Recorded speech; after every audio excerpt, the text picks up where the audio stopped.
alayhi wa sallam nous dit: les grands signes de la fin du monde sont comparables aux perles d'un collier. Lorsque celui-ci se casse, les perles tombent et se suivent les unes à la suite des autres. Ainsi, ayyuha al-ikhwa, lorsque un seul grand signe de la fin du monde apparaîtra, tous les autres grands signes apparaîtront et se succéderont les uns à la suite des autres. Et ainsi l'heure de la résurrection sera très proche et le jour du jugement dernier sera très proche. Ainsi, ayyuha al-ikhwa, commençons le discours et les paroles sur les grands signes de la fin du monde. Et commençons par le premier grand signe, ayyuha al-ikhwa, ala wa huwa dhuhur al-Masih ad-Dajjal. L'apparition d'Al-Masih ad-Dajjal, l'apparition du faux Messie.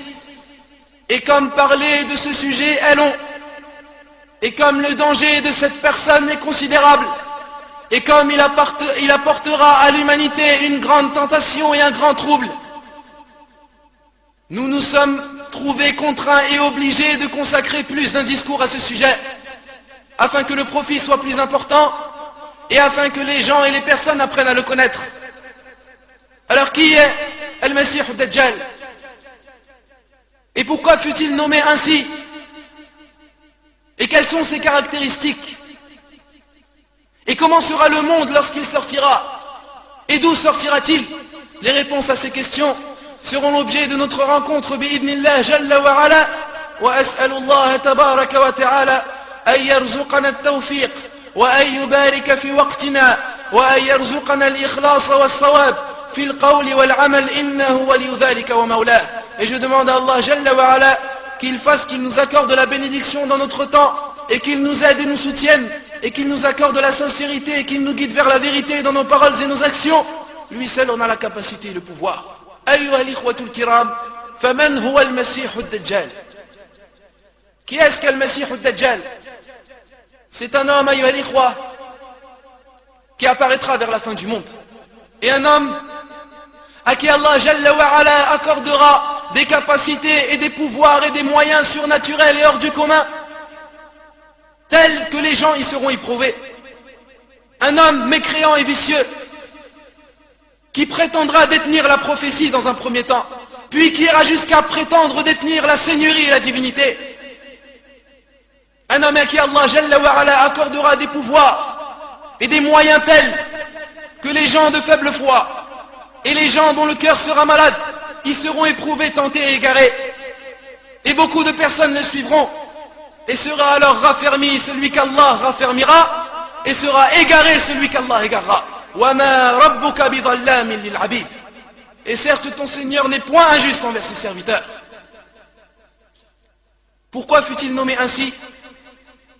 Et nous sommes sûrs qu'ayyuha al-ikhwa, que parmi les gens qui nous écoutent en ce moment ou indirectement, il y a beaucoup de personnes qui, pour eux, c'est la première fois qu'ils écoutent les propos sur Al-Masih ad-Dajjal. Et nous disons cela car Al-Habib al-Mustafa sallallahu alayhi wa sallam nous a informé, comme il fut authentifié, qu'il viendra un temps où les imams des mosquées délaisseront le sujet sur Al-Masih ad-Dajjal. Alors pourquoi fut-il nommé ainsi? Al-Imam Ibn al-Athir rahimahullah nous dit qu'Al-Masih ad-Dajjal a été nommé Masih car il aura ses yeux qui seront mamsouha. Il aura des yeux essuyés, et dans la langue arabe cela voudra dire que ses yeux auront un défaut et ils seront défectueux. Et il a été également dit qu'il a été appelé Al-Masih ad-Dajjal car le mot Masih ici pourrait signifier également qu'il marchera et qu'il essuiera toute la terre avec sa tentation et son épreuve. Fayamsahu al-ard. Et il a été dit également qu'il a été appelé Masih, car le mot Masih suit dans ce terme la forme et le modèle dans la grammaire arabe de maf'oul, c'est-à-dire celui qui subit l'action, et ainsi mamsouh. Il aura les yeux essuyés, c'est-à-dire plein de défauts et défectueux. Contrairement à Al-Masih ou Isa ibn Maryam, où le terme Masih dans ce mot suit le modèle et la forme dans la grammaire arabe de fa'il, c'est-à-dire celui qui commet l'action et qui fait l'action. Et ainsi, Al-Masih ou Isa ibn Maryam était celui qui essuyait le malade, celui-ci guérissait par la volonté d'Allah. Ainsi, Al-Masih ad-Dajjal est celui dont les yeux sont défectueux et il a été appelé ainsi. Pourquoi a-t-il été appelé ad-Dajjal? car dans la langue arabe, le mot ad-dajjal vient du mot ad-dajjal. Et le mot dajjal dans la langue arabe signifie mélange et couverture. L'imam al-Hafid ibn Hajar rahimahullah nous dit qu'il a été appelé ainsi al-Masih ad-Dajjal car il couvrira la vérité par le faux. Car il couvrira la vérité par le faux.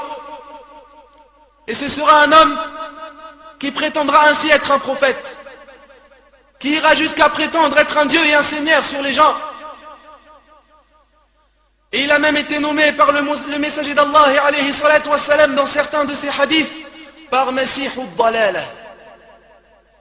Il a nommé Masih al-Dalala, c'est-à-dire le Messie de l'égarement, pour le distinguer de le Masih Isa ibn Maryam qu'il l'a nommé Masih al-Huda, le Messie de la guidée. فالمسيح الدجال هو المسيح الضلالة, c'est lui le Messie de l'égarement. Et certes son épreuve est la plus grande épreuve qui surgira sur terre depuis qu'Allah Jalla wa Ala a créé Adam alayhi salam jusqu'au jour du jugement dernier. Écoutez ces preuves ayyuha al-ikhwa. La première, un hadith rapporté par l'imam Ibn Majah et authentifié par Shaykh al-Albani selon Abi Umamat al-Bahili radiyallahu anhu. Le messager d'Allah sallallahu alayhi wa sallam s'écria en disant Ya ayyuhan nas, ô vous les hommes, il n'y aura pas d'épreuve sur terre de plus grande que l'épreuve d'Al-Masih ad-Dajjal depuis qu'Allah ait fait descendre Adam alayhi salam. Et Allah n'aura pas envoyé de prophète sans que celui-ci n'ait averti son peuple de l'arrivée d'Al-Masih ad-Dajjal. Et moi je suis le dernier des prophètes, et vous, vous êtes la dernière des communautés, et il sortira inévitablement chez vous. S'il sort et que je suis parmi vous, je serai le protecteur de chaque musulman, et s'il sort après moi, alors chaque musulman sera protecteur de son âme, et Allah me succédera pour tout musulman. Il sortira ainsi inéluctablement dans la communauté musulmane, ayyuha al-ikhwa. Il sortira, ayyuha al-ikhwa, et tout prophète aura ainsi averti son peuple de son arrivée et de sa sortie. Et dans une version authentique, même Nuh alayhi salam aura averti son peuple de l'apparition d'Al-Masih ad-Dajjal. Et dans le recueil de l'imam Muslim, selon Hisham ibn Amir radiyallahu anhu, le messager d'Allah alayhi salatu wassalam nous dit il n'y a pas entre la création de Adam alayhi salam et le jour du jugement dernier une épreuve de plus grande que celle d'Al-Masih ad-Dajjal. Imagine-toi, ayyuha al-abd, aucune épreuve plus grande et aucun trouble plus puissant qui touchera l'humanité et qui subira l'humanité entière que celle d'Al-Masih ad-Dajjal. Naam, car il y aura beaucoup de gens qui le suivront, et car il y aura beaucoup d'adjoints et beaucoup d'auxiliaires et beaucoup d'accompagnateurs et beaucoup d'adeptes. Et ainsi, il égarera les gens et il tentera les gens par les moyens et les pouvoirs hors du commun qu'Allah Jalla wa Ala lui accordera. Et ce, afin qu'Allah éprouve ses serviteurs et afin qu'Allah éprouve les créatures d'Allah. Pourquoi ? Pour distinguer celui qui sera croyant, sincère et véridique et celui qui sera menteur, mécréant et hypocrite. Et nous entendrons bi'idnillah comment Al-Masih ad-Dajjal égarera les gens dans le prochain discours bi'idnillah azza wa jal, entre la création de Adam alayhi salam et le jour du jugement dernier. Il n'y aura pas d'épreuve plus grande que celle d'Al-Masih ad-Dajjal. Et certes, l'affaire d'Al-Masih ad-Dajjal est une chose qui est forcée d'être reconnue dans notre religion, même que les religions et les législations célestes sont d'accord sur sa sortie et sur son arrivée. Et ceci est unanime chez les savants d'Ahl Sunnati wal Jama'a, qu'Al-Masih ad-Dajjal arrivera, sauf que certaines sectes égarées ont refusé d'y croire, comme Al-Mu'tazila, Wal-Jahmiya, Wal-Khawarij. Et wallahi, certes, beaucoup de prétendus musulmans refusent également d'y croire. Parmi Al-Almaniyin, et en ce temps, certains prétendus apprentis refusent d'y croire, et parmi eux, quelqu'un que l'on ne nommera pas, une personne qui a refusé d'y croire et qui a voulu interpréter les hadiths d'Al-Masih ad-Dajjal à sa façon et qui a déformé le sens voulu par la religion et voulu par le prophète alayhi salatu wassalam. Et ainsi, ils ont interprété les sens du hadith d'Al-Masih ad-Dajjal comme une image du mal. Na'udhu billahi min al-khudlan, qu'Allah nous préserve du délaissement, de la négligence, de l'ignorance et de l'égarement. Mais bihamdillahi jalla wa ala, par la grâce d'Allah Jalla wa Ala, se sont dressés et se sont levés les savants, rahimahumullah, afin de répandre à ce monteur et à ceux qui les suivent, comme ayyuha al-ikhwa, les savants qui défendent la sunna d'Al-Habib al-Mustafa, alayhi salatu wa salam, tel Shaykh al-Albani, rahimahullah, qu'Allah lui accorde sa miséricorde, qu'Allah lui accorde sa satisfaction. Il nous a écrit un livre intitulé l'histoire d'Al-Masih ad-Dajjal et la descente de Isa ibn Maryam qui tuera Al-Masih ad-Dajjal. Et ainsi nous nous sommes imprégnés, nous avons utilisé de nombreux hadiths tirés de ce livre afin d'expliquer l'apparition d'Al-Masih ad-Dajjal. فجزاه الله خيرا هذا الشيخ العظيم وهذا العليم الجليل. Qu'Allah récompense ce shir de mieux que puisse offrir Allah Jalla wa Ala à ses pieux serviteurs et à ses savants. Ainsi l'épreuve d'Al-Masih ad-Dajjal est la plus grande jamais arrivée sur terre. Et vous avez entendu pourquoi il fut nommé ainsi. Et alors quelles sont ses caractéristiques? Quelles sont les caractéristiques d'Al-Masih ad-Dajjal? À quoi ressemble-t-il? Vous serez étonnés, ayyuha al-ahbab, si nous vous disions qu'as-sadiq al-masduq, le véridique, celui qui a été déclaré véridique, alladhi la yantiqu anil hawa, celui qui ne parle pas sous l'effet de la passion, nous a décrit Al-Masih ad-Dajjal d'une description précise et détaillée, comme s'il le voyait de ses propres yeux. Alayhi salatu wassalam. Et il nous l'a décrit afin que la communauté soit avertie, et afin que la communauté soit alertée, et afin qu'elle puisse s'en méfier et en échapper de cette tentation et de cette épreuve, et ainsi qu'elle puisse le reconnaître. Et c'est pourquoi Al-Habib al-Mustafa alayhi salatu wassalam, comme nous ont dit les savants, huwa ar-rahmatul muhda wa an-ni'matul musda wa huwa bil mu'minina raoufur rahim.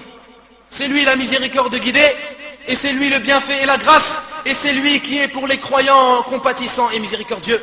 Naam, car il a voulu avertir et prévenir et protéger sa communauté de cette tentation et de cette grande épreuve. Le prophète alayhi salatu wassalam l'a décrit pour sa communauté afin qu'il soit averti.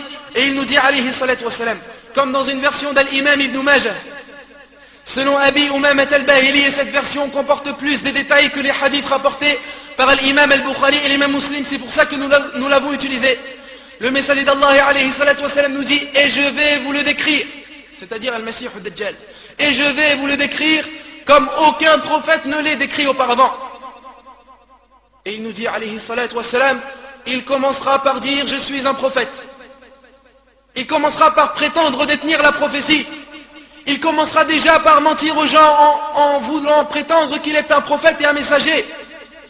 Il commencera par dire je suis un prophète alors qu'il n'y a aucun prophète après moi. Puis il dira je suis un seigneur.